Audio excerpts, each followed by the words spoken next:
Late last year, there was a controversy over a CNN commentator named Mark Lamont Hill getting fired for essentially saying that he wanted Palestine freed from the river to the sea.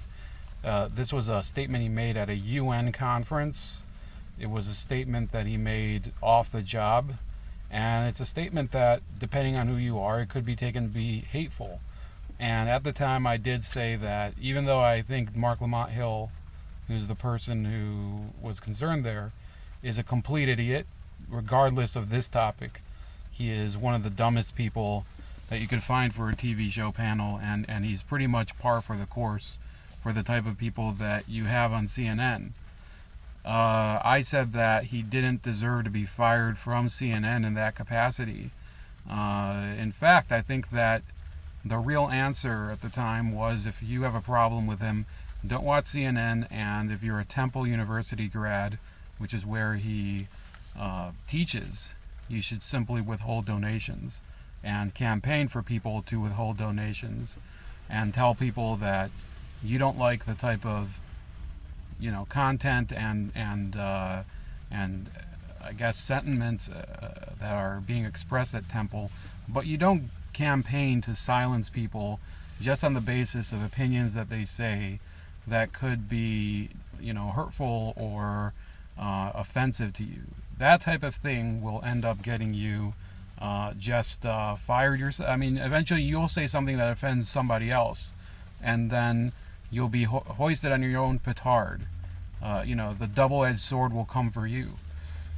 And indeed, that's really the issue when you're talking about the censorship of people who are, they have very pointed and some would say extreme opinions.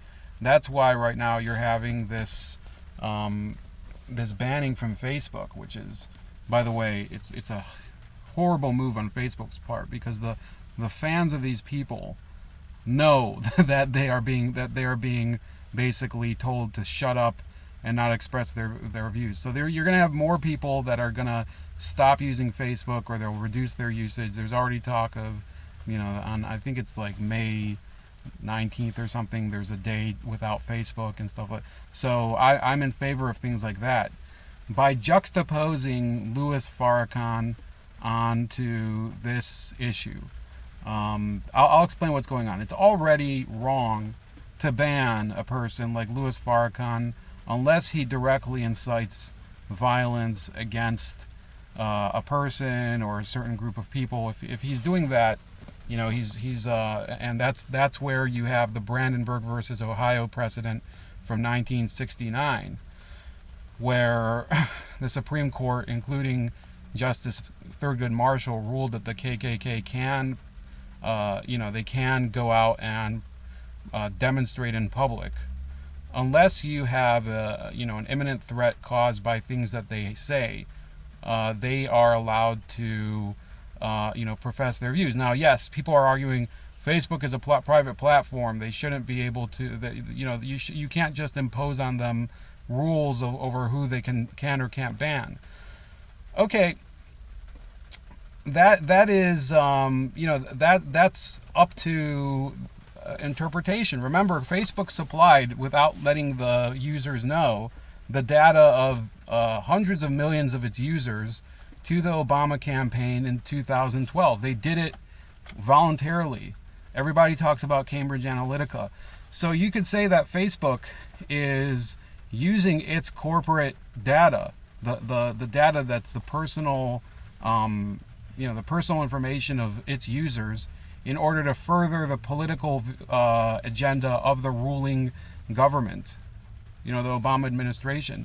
So is it still a private corporation? This is basically a donation in kind. When you give they're arguing all the time now, giving polling data to Russians is collusion, and it's a conspiracy with a foreign power. Well, Facebook, a multinational corporation, gave basically an in-kind donation to the Obama administration, and now they want to go and say, well, Farrakhan doesn't deserve to have a public platform. Alex Jones, Paul Joseph Watson, Laura Loomer.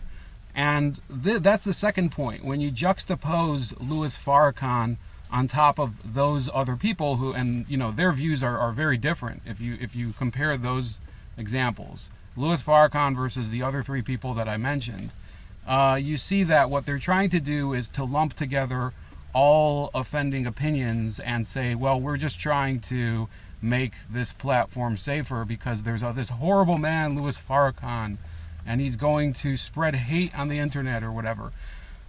Look, just like I said with Mark Lamont Hill, that he should not have been fired from CNN, if he was fired. Indeed, I think CNN claimed that his contract had run out.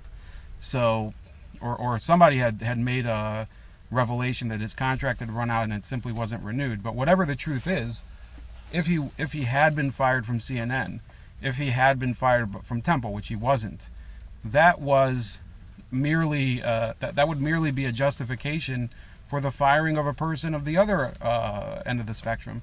And the fact is that now at DePaul University, this is what's so ironic. At DePaul University in Chicago, there's a guy on the opposite end of the spectrum, Jason Hill, who's a Jamaican gay guy, who wrote an op-ed for The Federalist, which is a conservative paper, or a conservative online news source, claiming that it's the right of the Israelis to annex the entire West Bank. Now think about that for a second. He basically made the parallel argument of from the river to the sea. Now there's all sorts of petitions and demonstrations against him. All sorts of things that are being made in order to get Jason Hill fired for saying the exact opposite thing as Mark Lamont Hill. And the people who are demonstrating against Jason Hill are the same people claiming that it was censorship against Mark Lamont Hill. What you have to start processing is that the censors will never be on your side. The censors will be on the side of power. And what they're always trying to do is to maintain a certain, equitable level of equilibrium where they can continue to make money and basically make sure that no one rocks the boat and that nobody can compromise their ability to keep doing what they're doing, whether it's legal or illegal. That's what Facebook is about. So I don't want to hear people saying, well, it's justified, that one of these people, let's say Farrakhan, is getting banned, but not the other person. Or that it's justified, unless, of course, one of the people has called for violence. Okay? Or if on the other hand, if you're somebody who's a Paul Joseph Watson viewer, you shouldn't say that, well, it's wrong that Paul Joseph Watson got banned and Farrakhan, it's okay that he got banned, or vice versa. It's ridiculous. Okay? Yes, both of them say certain statements that are very off the cuff and inflammatory in certain ways, but inflammatory rhetoric doesn't necessarily cause harm. It's really something that people have to learn to live with. That when people say things that are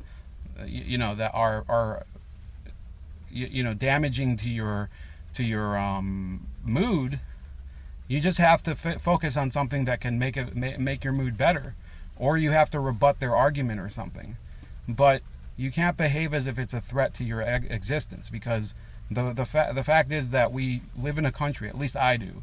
Some of you watching might not. We live in a country where we are given the right to defend ourselves, and we should be asserting that right. We should be asserting that right through the First Amendment, of course, first and foremost, and we shouldn't give up on the Second Amendment, because the Second Amendment secures that right.